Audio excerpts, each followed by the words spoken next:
বরকতপূর্ণ হলে আপনার সন্তান মদখোর হবে কেন? বরকতপূর্ণ হলে আপনার সন্তান পরকিয়া করবে কেন?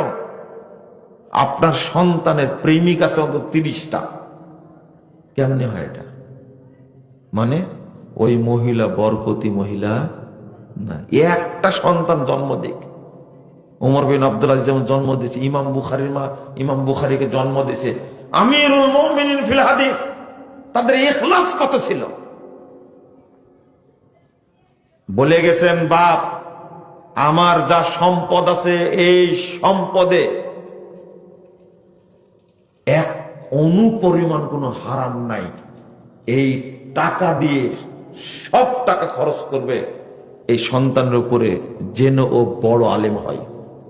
ইমাম বুখারীকে ছোট্ট কাবা ঘরের সামনে নিয়ে ধরেছেন ইমাম বুখারীর মা। দেখেন, আপনার ওয়াইফ চাই আমেরিকায় পাঠাতে, আর ইমাম বুখারী হওয়ার পরে সাথে সাথে মা নিয়ে আল্লাহর সামনে তুলে কাবা ঘরের সামনে, আল্লাহ তোমার জন্য কেন ওয়াকফ করে দিল। কি চিন্তা! পুরোটাই চেতনায় আলাদা। আর আপনি ফিলিস্তিনের জন্য দোয়া করছে, আহারে ফিলিস্তিনের লোকগুলো মেরে ফেলে দিল। কারা মারছে? কারা? এই মিশনে পাঠান কাদেরকে? হ্যাঁ, কাদেরকে মারার জন্য পাঠান? একজন প্রশ্ন করেছে যে আমাকে মিশনে যান, নাম চলে আসছে, যাবো কিনা সে চিন্তা করছে। কেন? ওই যে সমস্ত জায়গায় পাঠায় মুসলমানদের মারার জন্যই পাঠায়। তাহলে কিছু লোকের ঈমান এখনো আছে, নিরাপত্তার জন্য পাঠায়। আফ্রিকা মহাদেশে পাঠাবে আমাকে, কাদের জন্য পাঠাবে? মুসলিমদের চলাচল বন্ধ হয়ে যাবে, তাদের কষ্ট হবে, আমরা থাকার কারণে। যাওয়া কি জায়েজ হবে? চিন্তা করেন, কতদূর চিন্তা করেছেন আপনি। তৈরি করছেন ফিলিস্তিনকে মারার জন্য সন্তান, আর মরার পরে হাই হুতাশ করছেন, তাই না?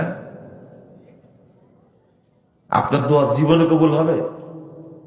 ফিলিস্তিনি একজন মা সন্তান জন্ম দিতেই থাকে, তার লক্ষ্য হলো আমার সন্তান জন্ম হবে, এই ফিলিস্তিনকে অপবিত্র ইহুদি গোষ্ঠী থেকে মুক্ত করবে, স্বাধীন করবে। তাদের চিন্তা একরকম, আর আপনার চিন্তা কি আর একরকম। বাচ্চা পালবে আর পাঠাবে কোথায়? কানাডা, অস্ট্রেলিয়ায় পাঠাবে। আমাকে মাফ করবেন, কিন্তু এটা না বললে যে বুঝবেন না।